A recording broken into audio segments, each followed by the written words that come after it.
Hello student, कैसे हैं आप। आज हम लोग क्लास 9 का जो कोऑर्डिनेट ज्योमेट्री चैप्टर डिस्कस करने जा रहे हैं।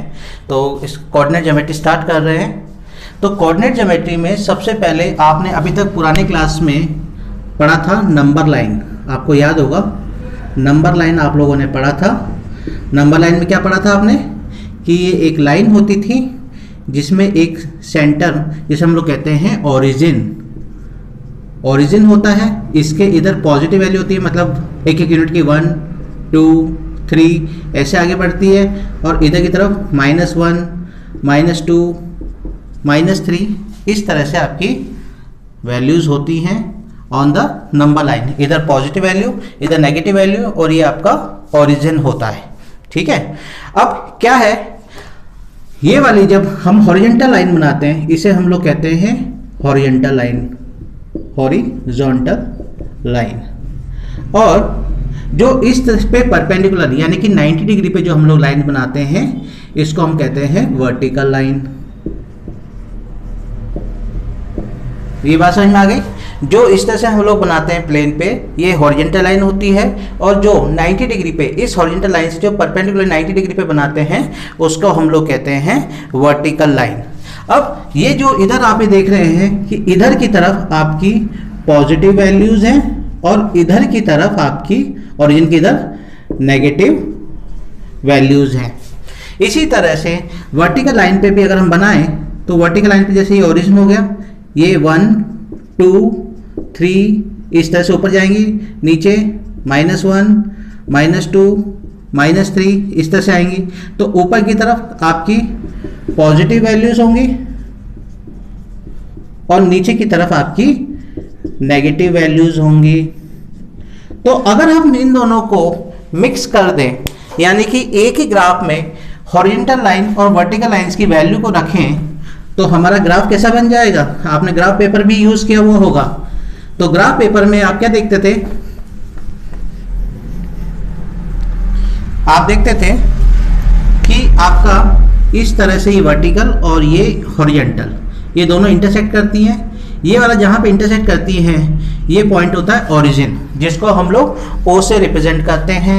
इधर की तरफ आपकी पॉजिटिव वैल्यू, पॉजिटिव 1, 2, 3 इस तरह से, इधर -1, -2, -3 इधर की तरफ। इसी तरह से ऊपर की तरफ +1, 2, 3 नीचे की तरफ -1, -2, -3 इस तरह से चलता है आपका। ठीक है। अब ये जब इस तरह से एक दूसरे को इंटरसेक्ट कर रही है एट 90 डिग्री, ये हॉरिजॉन्टल लाइन है, ये वर्टिकल लाइन है। इस हॉरिजॉन्टल लाइन को हम लोग एब्सिसा भी कहते हैं, एब्सिसा। और इस वर्टिकल लाइन को हम लोग कहते हैं ऑर्डिनेट। ठीक है। अब ये बन रहे हैं, यहाँ पे आप देख रहे हैं कि ये 4 पार्ट में डिवाइड हो गया। ये पहला पार्ट, ये दूसरा पार्ट, ये तीसरा पार्ट और ये चौथा पार्ट। तो पहला पार्ट इनको हम कहते हैं क्वाड्रेंट। ये वाला हो गया आपका फर्स्ट क्वाड्रेंट, ये वाला हो गया आपका सेकंड क्वाड्रेंट, ये वाला आपका थर्ड क्वाड्रेंट, और ये वाला आपका फोर्थ क्वाड्रेंट। इस तरह से आपके 4 क्वाड्रेंट्स बन गए। मेरे ख्याल से मेरी बात समझ में आ गई आप लोगों को, है ना। अगर कोई डाउट है तो आप मुझे फ़ोन करके पूछ लो, मैं आपको बताऊंगा कि कहाँ पे क्या गलती है या क्या कमी है। ठीक है। अब आपने ये चारों देख लिया। ये देखा आपने कि हॉरिजॉन्टल लाइन को हम लोग एब्सिसा कहते हैं, वर्टिकल लाइन को हम लोग ऑर्डिनेट कहते हैं। अब एब्सिसा और ऑर्डिनेट मिलके हमारा बनता है कोऑर्डिनेट। जैसे फॉर एग्जाम्पल यहाँ पे x की वैल्यू 2 है और सपोज यहाँ y की वैल्यू 3 है ना। तो अगर मैं यहाँ से इस तरह से ये लाइन ज्वाइन कर दूँ और ये इधर से ये ज्वाइन कर दूँ, तो ये वाला जो मेरा पॉइंट आ रहा है, यहाँ पे पहले हम लोग x की वैल्यू लिखते हैं, यानी कि 2, और ये y की वैल्यू 3। ये जो बना है एब्सिसा कितना है, 2 है, ऑर्डिनेट कितना है, 3 है। 2, 3 ये दोनों मिलके बना कोऑर्डिनेट। ऑर्डिनेट, एब्सिसा और ऑर्डिनेट मिलके बना हमारा कोऑर्डिनेट। इसी तरह से अगर सपोज करिए मैं कहता हूं -3, 2, यानी कि x की वैल्यू -3 लेनी है, y की वैल्यू 2 लेनी है। तो x की वैल्यू -3 ये वाला पॉइंट है और y की वैल्यू 2 मेरा ये वाला पॉइंट है। तो यहाँ पे मैंने इस तरह से परपेंडिकुलर डाला, यहाँ पे इससे परपेंडिकुलर डाला, ये वाला जो मेरा पॉइंट आया ये आया मेरा -3,2। अगर मैं आपसे कहता हूं कि -1 और -1 लेना है तो ये मेरा पॉइंट कहां पर आएगा? आप ये देख रहे हैं x की वैल्यू, पहले x की वैल्यू -1, y की वैल्यू -1, इन दोनों को ये परपेंडिकुलरली हमने इस तरह से मिलाया। ये जो मेरा पॉइंट आया, ये मेरा जो पॉइंट आया, ये मेरा -1 ये वाला आया। अब अगर मैं आपसे कहूं कि मुझे बताइए 2,-3 किधर होगा, तो आप क्या कहेंगे कि सर सबसे पहले x की वैल्यू 2 यहाँ पर है, y की वैल्यू -3 यहाँ पर है, दोनों से हमने परपेंडिकुलर डाल दिया और जो ये हमारा पॉइंट आया ये आया हमारा 2,-3। यहाँ तक आपको बात समझ में आ गई होगी, आपको प्लॉटिंग समझ में आ गया होगा कि हम लोग पॉइंट्स को किस तरह से प्लॉट करते हैं। ठीक है जी। अभी थोड़ी देर पहले मैंने आपसे बताया था कि हमारे 4 क्वाड्रेंट है ना। ये फर्स्ट है, ये सेकंड है, ये थर्ड है और ये फोर्थ है, जिसमें अभी आपने पॉइंट्स को भी प्लॉट किया।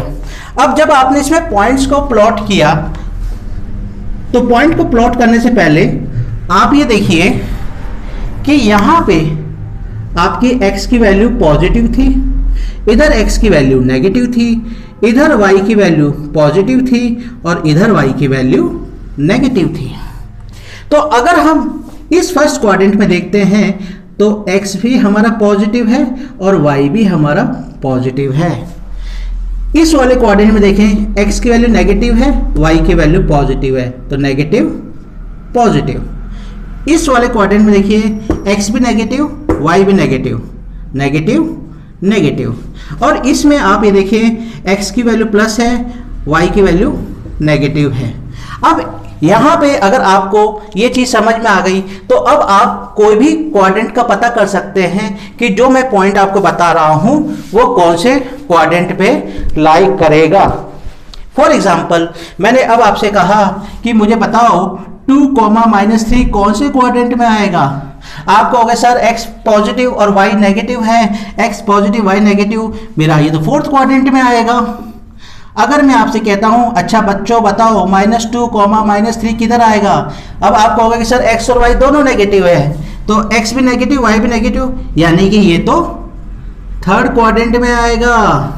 अगर मैं आपसे कहूं कि बताओ बच्चों 2,-3 कौन से क्वाड्रेंट में आएगा, तो आप देखोगे कि x नेगेटिव और y पॉजिटिव, इसका मतलब ये सेकंड क्वाड्रेंट में आएगा।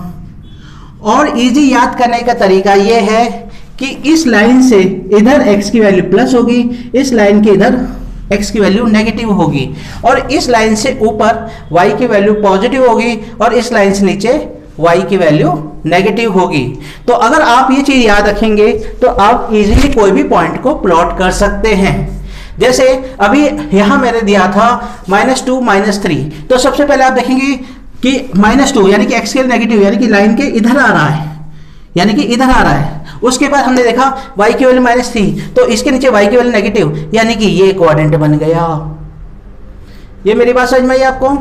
मेरे ख्याल से इजीली समझ में आ गई होगी। तो ये सिर्फ इतना सा ही पोर्शन आपके कोऑर्डिनेट ज्योमेट्री में क्लास 9th की एनसीईआरटी बुक में है। अब इसके बेस पर आप एक्सरसाइज 3.1, 3.2, 3.3 तीनों कर सकते हैं। और अगर कोई डाउट आए तो आप मुझसे मेरे व्हाट्सएप नंबर पे जो लिखा हुआ है इस पे मुझे कॉल करिए और मुझसे कुछ क्वेश्चन पूछ लीजिए, और यही मेरा रेगुलर नंबर भी है। तो कोई भी डाउट आए कभी भी आप पूछिए। आप भी पढ़िए, आपको पसंद आया है तो अपने दोस्तों को शेयर करें, लाइक करें, सब्सक्राइब करें। Thank you, okay bye.